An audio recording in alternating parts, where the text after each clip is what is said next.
మతస్థులు కాక అతని సంభావనలు సత్కరులని గుర్తిస్తాము. మాకు వృతించని ఆనందం కలిగించని వ్యవహారాలను ఇతరులతో చేయము.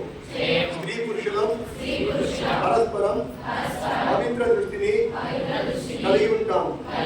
ప్రపంచంలో పుణ్య ప్రవృత్తుల ప్రచారానికి మా సమయము మరుగుపడి జ్ఞానము శ్రమ మరియు సంపదలో కొంత భాగాన్ని నియమిత రూపంలో సమర్పిస్తూ ఉంటాము.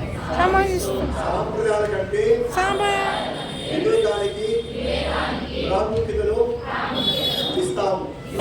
సజ్జనులను సంఘటిత అరచుటలోను అవినీతితో పోరాటంలోను అవనిర్మాణ అభివృద్ధిలోను పూర్తి ఆసక్తిని కలిగి ఉంటాము.